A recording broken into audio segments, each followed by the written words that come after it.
I feel like I am a little bit of the go-to person when it comes to the things that are a little bit different, not just in terms of representation, but sometimes a little bit more less mainstream or ordinary.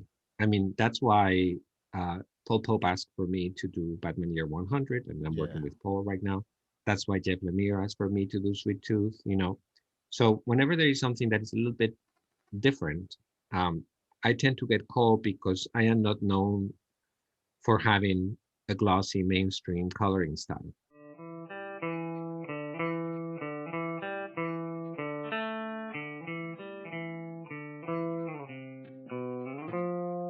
Welcome back to the Comics Cube, everyone. Today I am with Jose Villarrubia. Hello, How are everybody. you? Today is a historic day in American history, isn't it?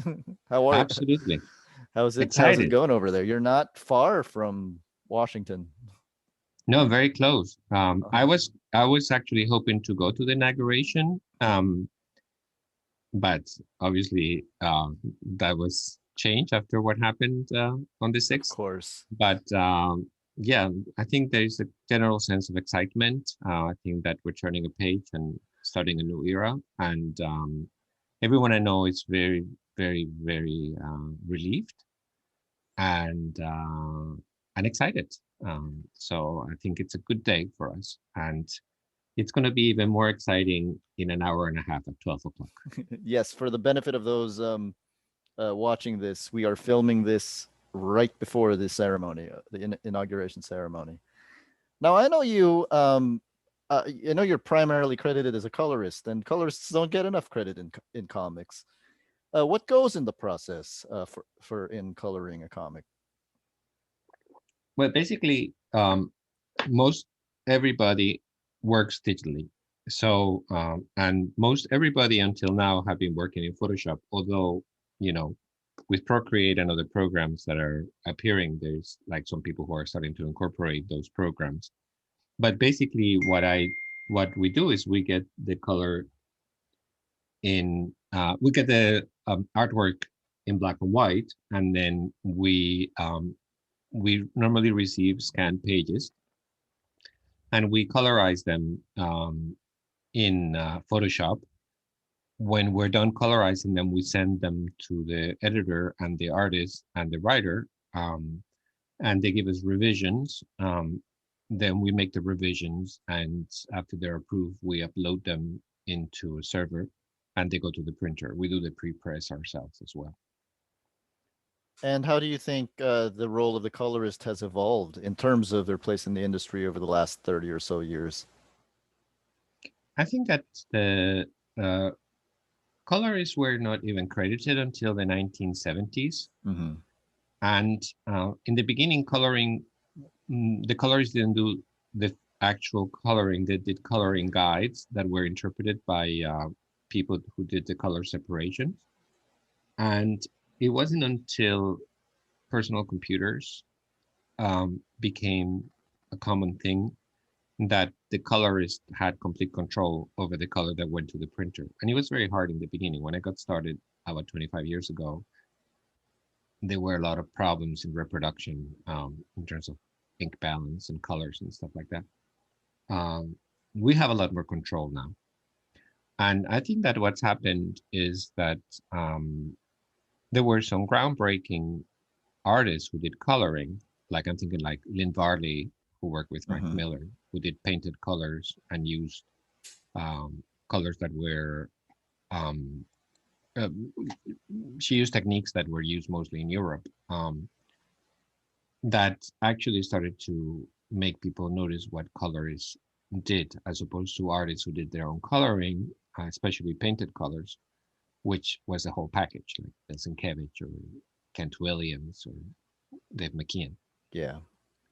So I think that now I feel that uh, some people pay attention to coloring, and because of that, there's a higher emphasis. You know, having awards for colorists really helps because it makes people notice that the colorists do something that can really enhance the finished book, and I think that yeah, it's I think it gets more recognition now than it used to.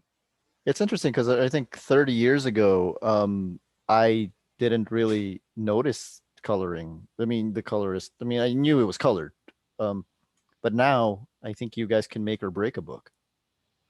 Well, I think I don't know if make or break, but at least we can improve it or keep it the same or make it a little worse. The first time I recognized your name was the seventh issue of Promethea. This is my favorite comic book series ever. Um, Now it was J.H. Williams penciling and McRae inking it. And how did you get to working on those interiors? I know, of course, it was an Well, um, appropriate time to bring you in, but how'd that happen?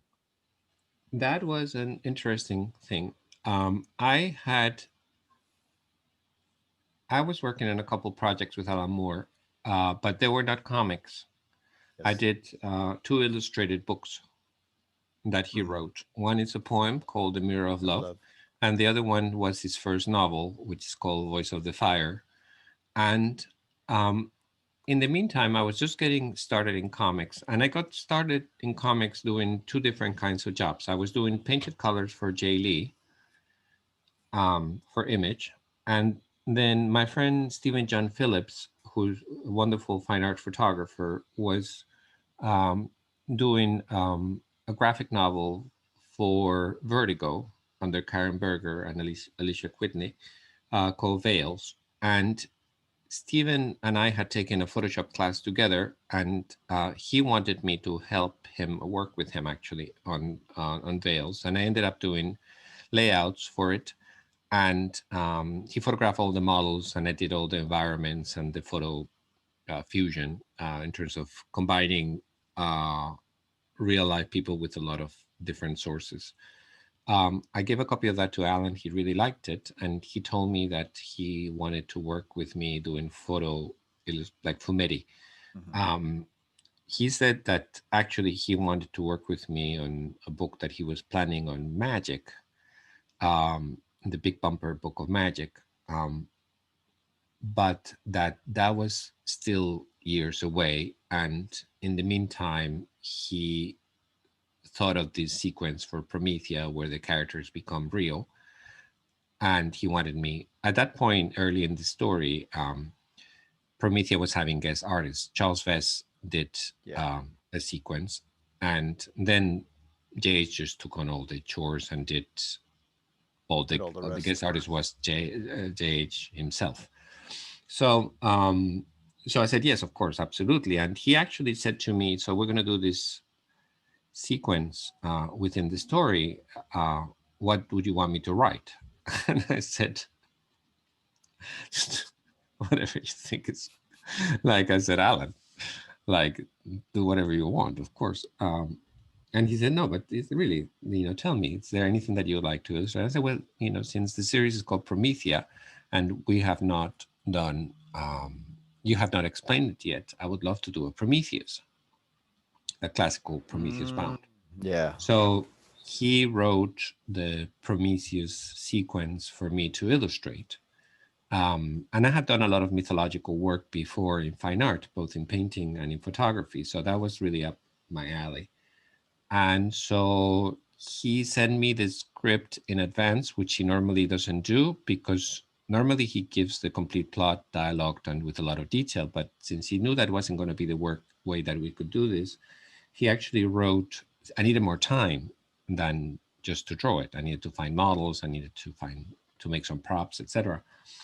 So he faxed me the the story, uh, the sequence, and I from the fax descriptions, I actually drew the layouts myself before I photographed them, so I could envision what we were doing.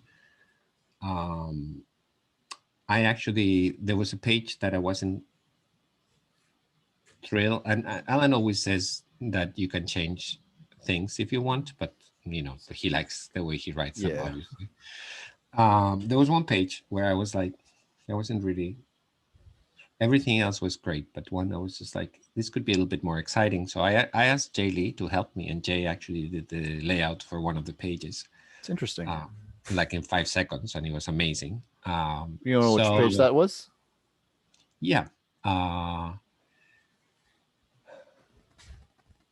it's a page where the guy's in the straight jacket. Oh, nice. Yeah. Okay. Yeah, which is just like a semi splash. Uh,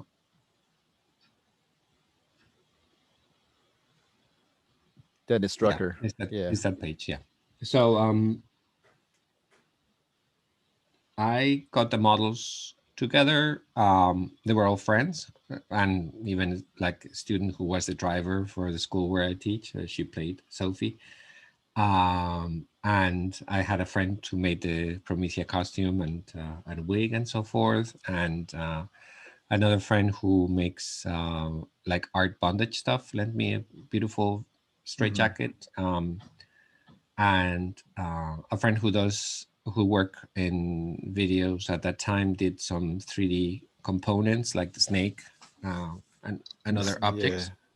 He had worked with me in Veils already, so I had a lot of people helping because it was complicated. We had no budget, and we had, you know, who had to pull it off. At the end, I actually, to make the blending of the drawn pages, I sent JH the photo sections, and then he matched that with the line art and not the other way around, because it would have been impossible otherwise. And I did most of the work.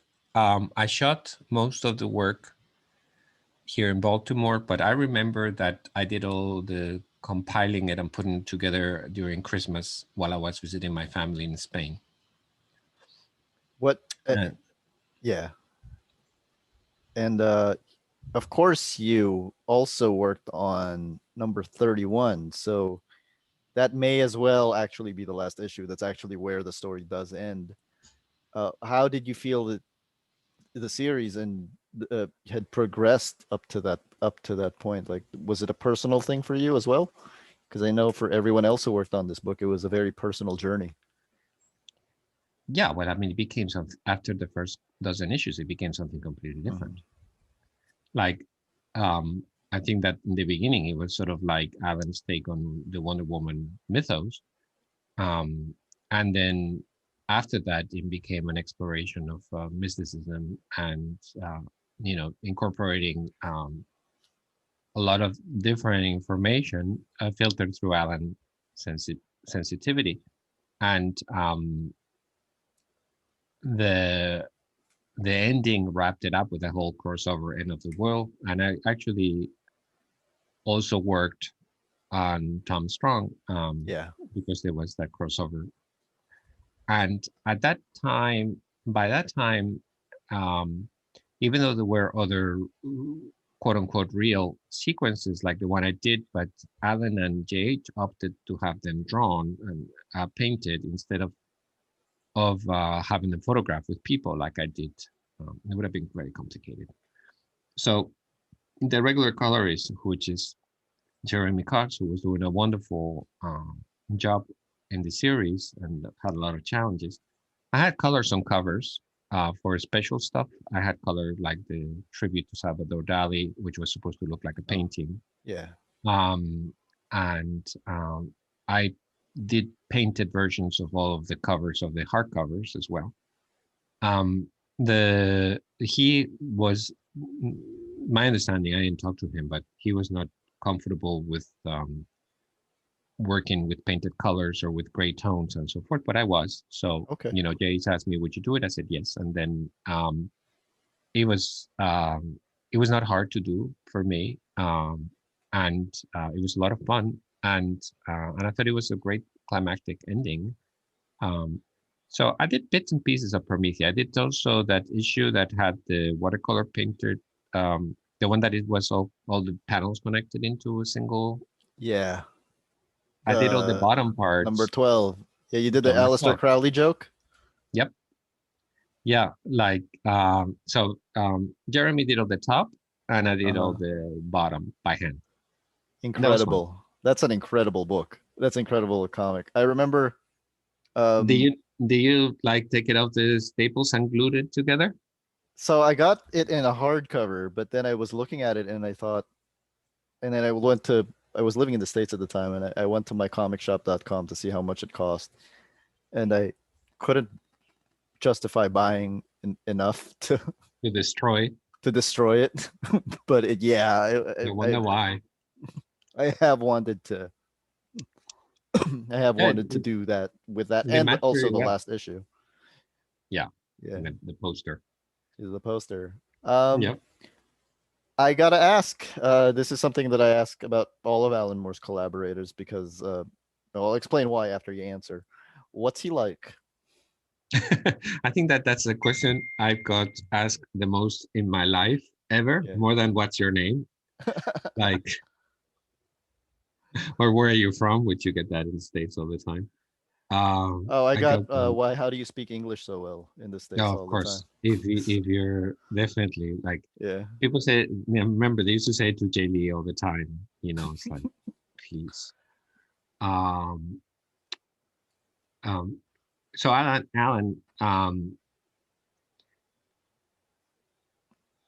he is very nice.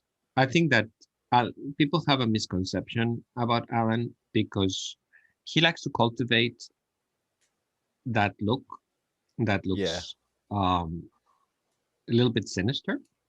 Um, Beard but and long that's like hair. his trademark, you know. But Yeah. he is very kind, very generous, um, very funny. He's hilarious. Like it's just he has a wit like no one I know, and he's a very very good person. I think that the one anecdote I can tell you about Alan that really defines him for me is I was I went to a signing that he was doing with Michael Moorcock in London, and I remember that afterwards he asked me to join them, and people were there was a huge line for both of them, but for Alan in particular, it was very very long. And I remember that people were coming up to him and asking him to sign like the DVD of the Watchmen movie and things like that. That's a bad idea. But he, you know, he was very polite Yeah. about it. It's like, really, that had nothing to do with that. You know, do you have anything else? Um, and then there were even some publishers that came to see him, and he was like polite but dismissive. Um, but there was a girl that came. I always remember, and she was like, hi, and I was like, he was like, hello. And it's like, I heard that you work in comics, and he's like, yeah, you could say that. And he says like, well, I'm writing a paper for my school, and I would love to do an interview with you. And he said, well, I'd love to, but right now I'm a little busy because there's a lot of people waiting. But here's my home phone number, and call me in a couple weeks, and I'd be very glad to talk to you. Amazing. Yeah, I asked that question because specifically because he does have a reputation on the internet, and I think it's because he's not on the internet to defend himself. Absolutely. And I think that also people like to provoke him. Mm-hmm. I think that, you know, hold on a second, I'm going to sneeze. No problem. We live in such a clickbait environment that everybody's dying to get like a outrageous quote from Alan so they can actually get visits to whatever crappy publication or pseudo publication they're doing. So I think that what Leah, his daughter, whom I love, has said about him, which I think it's very true, is that people don't realize that uh, a lot of what Alan says, he says it with humor. And since people don't really listen to him, they just read what he has to say, they don't realize the tone that he's using. And I feel that if people see, so like any of us who has spent time with him, when he walks around Northampton, um, everybody says hello to him. When I went to his wedding, um, it was amazing. Amazing. The Yeah. people that were guests in the wedding, there were a few luminaries like Neil Gaiman, people like that, Dave Gibbons, but uh, more than half of the people were just people from his neighborhood, like neighbors, working class people that he grew up with, that he's known all his life, and that have nothing to do with the comics industry or arts and literature. And those are the people that he wanted there. And so he's um, he's very attached to Northampton. He's very proud to come from working class, um, and he would help anybody if he can, like that girl, um, Amazing. like completely not, um, you know, um, a person conscious of status in that way. And with Alan, you worked, as you mentioned, on the Mirror of Love. How important was this project to you? Oh, it's tremendously important. I really wanted to do something that meant something to me. Because after working in comics for a few years, I used to work in fine art. And when I worked in fine art, I did only things that meant something. And then I started working in comics and I started to do things that didn't mean anything because they were just for entertainment purposes.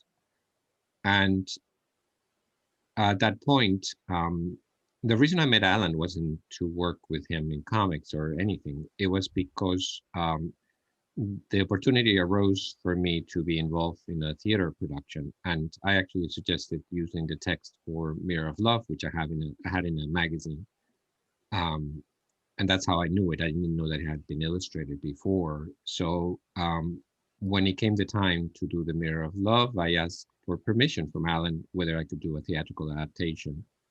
And he gave us his blessing. He was very excited. He loves performance. He said, the only condition is I want you to tape it and send it to me afterwards. And I said, absolutely. And so he was thrilled. Melinda really liked it too. Yeah. And that's how I first met him. So Mirror of Love was really important for me in terms of actually doing a project that had meaning, that wasn't just entertainment. And also something that was moving. I cried a lot when I was doing it, and Mm-hmm. something that was uplifting. And while I was in France, in Angoulême, I had a good friend that came over, and he said to me, "Why don't you do the Mirror of Love uh, as a illustrated as a comic?" Yeah. And I said, "Well, I'd love to, but I can't." And he said, "Why?" And I said, "Well, um, I said, first, because I'm already working on Voice of the Fire. And secondly, because it's already been illustrated. And I don't want to, offend anybody. So I said, so I really can't ask for it, but you can." And I said, there's Chris Taros, who's the editor of Top Shelf, and you're welcome to go and suggest it to him. That's So cool. he went to Chris. He said, why doesn't Jose do Mirror of Love as a book? And Chris said, absolutely, let's do it. And that was that. What do you think something like Mirror of Love means right now in 2021? Oh, it means a lot. I think that Alan did such a beautiful job of weaving the lives of uh, gay, lesbian, bisexual, transsexual people into a single narrative. And he picked such beautiful examples, and he wrote it with such passion. Um, I remember I told him once that when I was rehearsing it, the director and I were having problems because at some points we just would start crying and couldn't really perform. And he told me, "How do you think I felt when I was writing it?" Oh, wow. So this was very personal to him. And so I think that the the message of Mirror of Love is a message of perseverance, a message of survival, of kindness, and also it's a celebration of diversity. It's not just like Absolutely. we want to be like everybody else. So for me, personally, it really touched me, and I think that that message is still needed. Homosexuality is still illegal in many countries. Anti-discrimination laws are not, you know, common. In places like Yeah. the Philippines, where you are, it's a hellscape when it comes to gay rights. Um, and I think that there's in every country in the West, and definitely not Western countries, there is a very large number of public figures and political figures that feel completely entitled in being absolutely hateful when it comes to gay rights.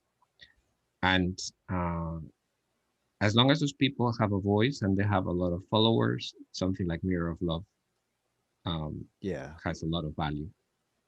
Yeah. We have a very paradoxical thing about gay rights here because so many of our most famous entertainers are members of that community, but then there are no laws that are pro gay rights. So it's it boggles my mind sometimes.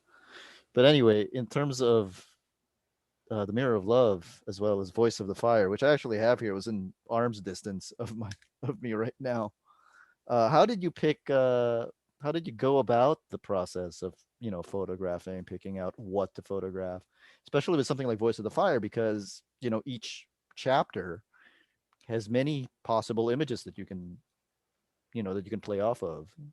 Well, for Mirror of Love, when my friend David Drake was creating the adaptation for the stage, at some point, since I had never performed before and I'm a professor, he thought that he could do it as a lecture, a theatrical representation of a lecture, and I would be like a professor lecturing the text and with like slideshow. So that was an initial, it wasn't like that at the end, but that was like one of the initial things. So I love researching. I'm like a crazy researcher. So basically I had like compiled um, over 100 images that went with the text before we did the performance. So illustrating it was a breeze because I already had uh, thought about each one of the passages in detail. Um, for Voice of the Fire, I went to visit Alan and Melinda, and what he did for me is he pulled out a map of Northampton, and then he annotated on the map which where each chapter took place. Okay. So Melinda and I, it was a beautiful day. Um, we um, we hop in a taxi, and then we kept the taxi for the entire day. The taxi driver actually became a friend, and I'm still in touch with him. Very And cool. his wife actually uh, helped me. She's passed away, unfortunately. But so Melinda and I, with the driver, we went around Northampton. I took a gazillion photographs of everything, um, and that was the basis for the illustrations. And then what happened, I decided pretty from the beginning that I would alternate and have like landscapes and characters. Okay. So it would be like a combination of both. So it wasn't monotonous. So it wasn't a catalog of characters or it wasn't a catalog of landscapes. The last character, of course, was Alan himself. So I just photographed him in his street. And, It's one of the he's like, most famous pictures of Alan right now yeah, as well. Yeah. well, he's very photogenic. So it's very hard to take a bad picture of Alan. And the rest, just like with Mirror of Love or Promethea, they were mostly friends that generously posed for the photos. since we had zero budget as That's usual. very cool. So um, and I think that I had a lot of freedom in both. Chris Taros, Brett Warnock, which were the editors, uh, told me do whatever you think is best. And for Mirror of Love, I prepared a portfolio to show to Alan how I wanted to do it. And I actually went with Chris and we went to his house and I had like about 10 images already. I bought a leather portfolio, like with ribbons, very old fashioned. I stamped it in gold and said the Mirror of Love. And then inside I put this paper that was made with rose petals Hmm. and I sprayed it with patchouli perfume. So because I knew that would be well received. So I remember Alan opening the portfolio, Oh, and the yeah. first thing he said is like, mm, Nice. like he loved the smell. And then he looked at the first picture, and then he started saying the part of the poem that he went with. And he did that with each one of the pictures I had taken. He would just look at the image and he would just say, and once it took him a minute to figure out what it was, but like he did that. So, we had his blessing and he's used that book um, for whenever he has to do a reading at schools and stuff. He usually takes a copy of the book and does the reading from there. I actually edited some of the parts that were in the book.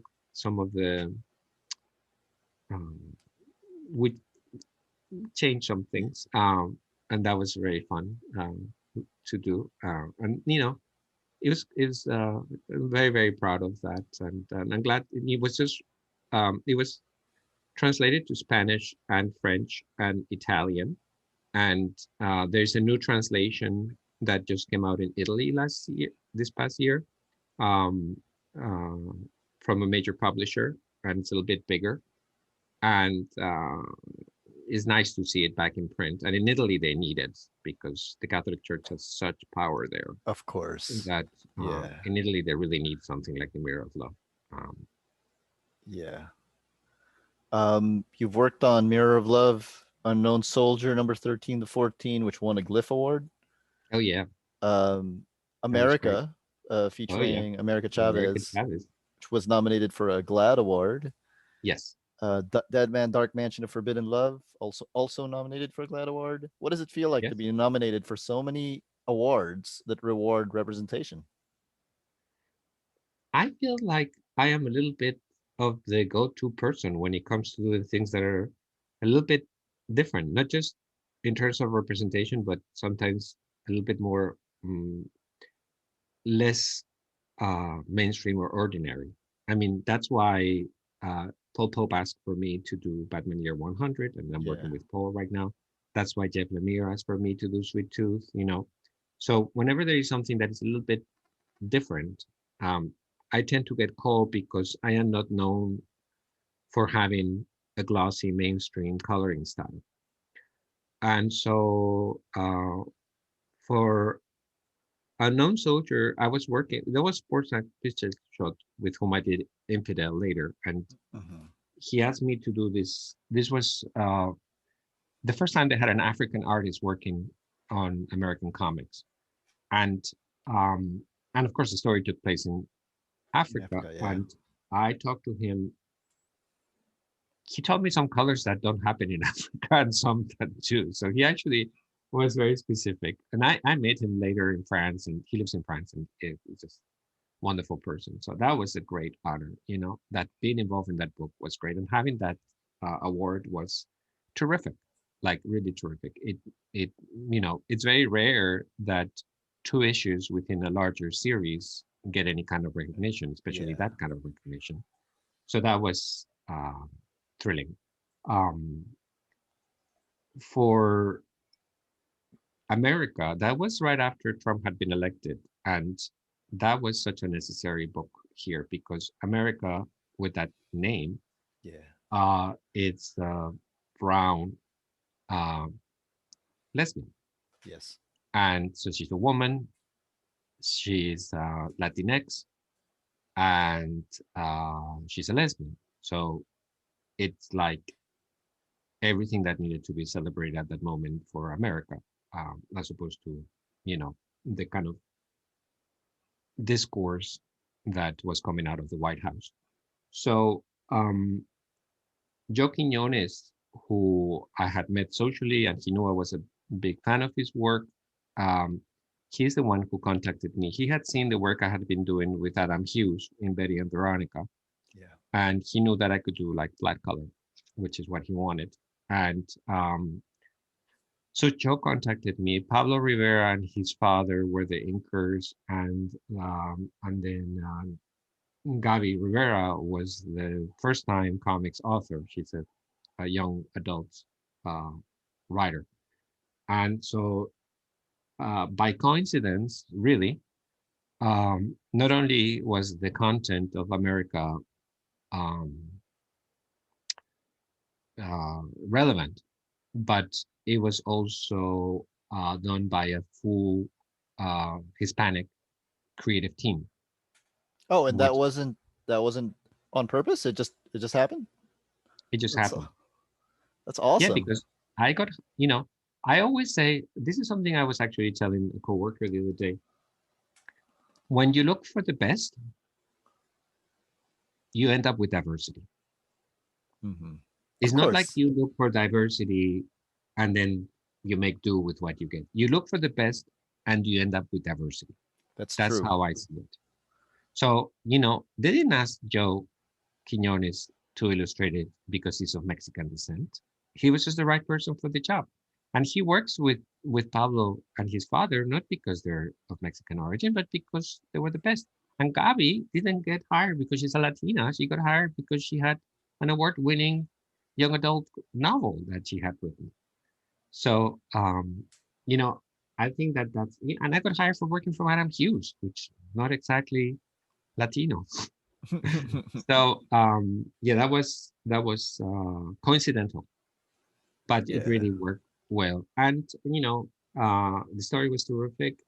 And there were some change of artists later on in the series, so I only did the first trade paperback out of 12 issues. I know that sales were not what Marvel wanted.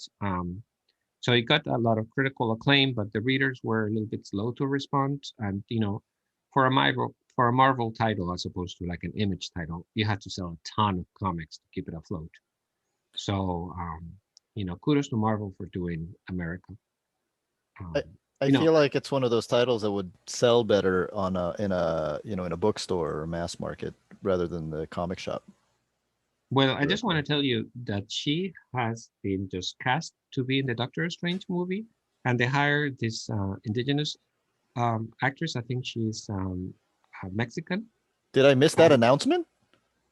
Did it's really? online. It's all Yeah, and there's been backlash saying that America Chavez is Afro Latina, and as the colorist of the series, I can tell you that was not what I was told. There were a lot of African American and Black characters in the series, especially when she goes to like the university where she attends, and she is not supposed to be Afro. I think that because she's colored darker yeah. skinned, I think some people just make the assumption that if you're not color light pink, then you're Afro, you know, Black or Afro Latina or Latinx. But I was just like, they cast somebody who looks like what I was coloring by having a actually ethnically Latin American character. So, but yeah, that was great. And then, you know, talking about the best, that's how the Deadman Forbidden Mansion, or the Mansion of Forbidden Love came about. That was with Filipino artist, Lan Yeah, Medina. let me know. Lan is like genius. And I feel like he is completely, totally, and absolutely underrated. I think that working for him was a dream with I him agree. Yeah. because the pages kind of color themselves. It was like, I was like, you know, he would send them to me and it was like, these are done. Like, what I did is just like go like rip and put the color in them. So that was a great story. I love the art so much. And to see it recognized with a GLAAD nomination was great because he was a non-binary Yeah. black character, which is like Marvel or DC had never done. So that was really thrilling, and working with Land was such a pleasure. He was so positive about everything. Um, so yeah, that I love that project. I have once in a while I have Filipino artists who are studying with me that come to the school where I teach, and I always tell them it's like, guys, you don't know what like a powerhouse of talent the Philippines have been for art in general, but for comics in particular. Is like it like from the The beginning, the like legacy, yeah. insane, and because most of these comics, the coaching and all that stuff hasn't been translated, people don't even know. Oh my God, Uh, I'm surprised. Wow, I did. That's not a name that I thought you would mention. no, no, I seriously love Filipino comics. Oh, thank you so much. Yeah, I'm not like saying it to be polite. If you were like, from another country, I couldn't be saying the same things because I mean, Argentina, Brazil, Italy, certainly, of course, Spain, where I'm from, we all have like super strong traditions of comics artists, but the Philippines has astonishing tradition of comics artists from the beginning, and all those like Alcala comics and all that stuff that were Nestor Oh my God. Redondo, all the work they did in the Philippines before they started working for the American market. It's absolutely remarkable. And I mean, Adisco Ching has his children reprinting his stuff. Yeah. That's something. But it doesn't cross over because, it's in Tagalog, so people Yeah. don't order it because they can't read the stories. Getting them translated and distributed to an international audience is like one of my it's on my wish list. I hope it does happen like eventually. I think for me specifically, yeah, before the Filipino invasion, like man, you guys should see the stuff they did before the Filipino invasion. Oh, it's amazing. But it's really hard because like the even this the little bit, and it's only like this much that has been reprinted, it never you have to like it doesn't they don't export it. Yeah. And because of that, it just makes it really hard. Hold on a second. Somebody's trying to contact me, and I don't know for what. Ah, no, this is nothing. Yeah, so I think that Land for me is a really great example of someone from, a Filipino artist who is like super hardworking, super talented, and super humble. Mhm. And I think that um, it's really scholarship in comics in general has a lot of space Yeah. to to grow. You mentioned you're working with Paul Pope on something. Can you talk about that or is that still under wraps? Still in the wraps. Okay, so let's move on to I can Hercules. say I can say something. Oh, okay. People that like my work with Paul are going to be extremely happy. And I have been working on a project with him exactly for a year right now.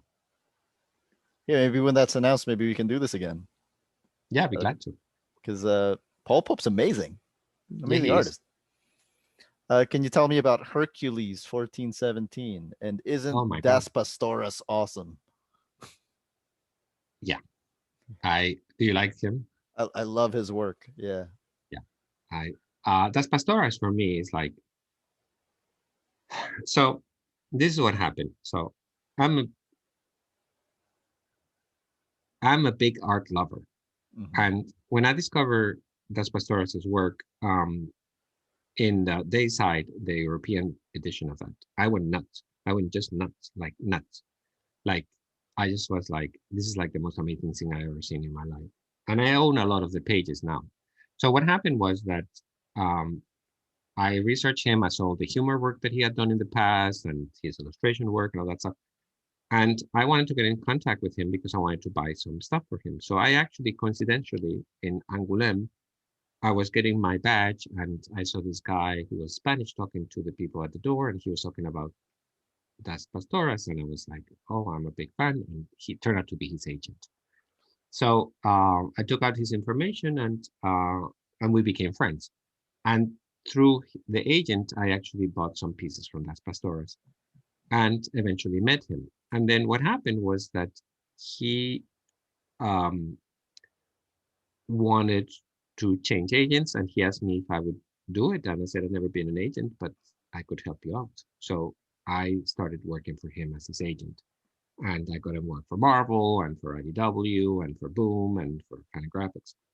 Um, Wait, time but out. So you spoke to his agent and then took the agent's job? mhm. That's funny. Well, but it wasn't like I replaced them. Yeah. Julio did. Yeah. The Pastores didn't, he wanted to have different agents and he talked to him. And it was not like a breakup, like they're very good. And I'm a very good, I'm friends with his ex-agent and he's has plenty of work. Plus, his ex-agent did everything he could. He got him Thor, he got him some important Yeah. gigs. But he Julio is a one of a kind. He doesn't really fit the rest of the artists he represents, so he cannot really put him in any job. Plus, Julio is very, very picky. He just doesn't draw whatever is sent his way. Most artists just draw whatever. Like Marvel's coloring is like, okay, I'll do it. Julio's not that way. He's like he likes Yeah. to do what he wants to do, and he takes a long time to do what he wants to do because it's all hand painted. So it's special. So um so I got him a lot of jobs for different clients, and then commissions and stuff. But I was feeling like since he takes so long to do comics and he's a great illustrator, that an illustrated project would be right for him. So I thought about what could be um, what something that he would really enjoy doing and he really could pour himself into. So I did a lot of research and I was researching Hercules and I discovered that there was um, a book on the 12 Labors of Hercules that was published in Spain in 1417 by a really well known, for people that know about that period of literature, author. And so I read it and it was fascinating. And then I thought this would be great to illustrate because it's not exactly the 12 labors that everybody knows. They are a combination of the ones that people know, and then others are certainly have a history, and you've seen paintings of them, but they're not normally included in the 12 labors. So one of the first things that I did was I proposed it to Julio. He loved it. He started working on the idea for it, but I needed a version of the text that was readable because the text is written in medieval Spanish, and with a lot of patience, you can read it, but it's not exactly user friendly. So I have a dear friend who's an author who's adapted a lot of 18th century plays, Mm-hmm. Golden Age, 17th and 18th century, into but still sounds like from the era. And he's even done something from the 12th century. Interesting. So I asked him if he would be interested in doing a version of this, and he said yes. And he actually he rewrote it in a way that keeps all the peculiarities of the original text, but it's perfectly understandable in Spanish. And it actually is more musical because he wrote it in verse. So, and then I looked for a publisher that would do it in a very large hardcover, and I found a wonderful publisher, and then just recently I just found the right graphic designer for it. We are. That's who I was talking to before I talked to you, was the graphic designer who's doing a very interesting, um, unusual Interesting. job, which is what I want. I don't want it to be like bland. So yeah, I'm excited about it. When is that coming out? It should be coming out later this year. It was going to come out before, like for the spring, but because everything is shut down in Spain right now, there's not going to be a book fair probably. Mm-hmm. So I think probably in the fall Okay. in Spanish. And I don't know if they're going to be foreign editions. I have no idea because it's a Spanish Hercules, so I don't know if other people would want it or not. I have no idea. We'll see. Well, I'll tell you what. Whenever I go to a new country, I take a comic book back with me in the language of that country, and if I ever visit Spain, then that'll be it for me. Yeah, I think that it's not going to be a comic book though. Yeah, It's it's going to fine. be an illustrated book, you know. Yeah, But it's going to be very large format, beautifully printed, and full color images, many, including double page spreads, which are going to be huge. And it's going to retail for about 24 euros. So it's very affordable. I want it to be like a luxury book at a very affordable price. That's my intention.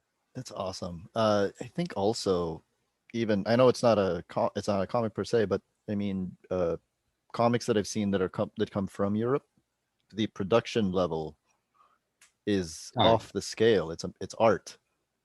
absolutely. And this publisher in particular does gorgeous Mhm. editions. Really, really gorgeous. So yeah, the paper and the printing quality and all that stuff should be exquisite. Yeah. So I'm very, very that's been, 2 years in the making. So It's awesome. um yeah, very excited.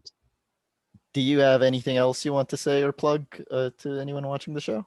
Or I'm doing a ton of stuff. I'm preparing some of the series that I'm editing. I'm working in a horror one that hopefully would be published later this year, but I cannot really announce it yet. I'm actually working on a Spanish graphic novel that's going to be historical and a love story.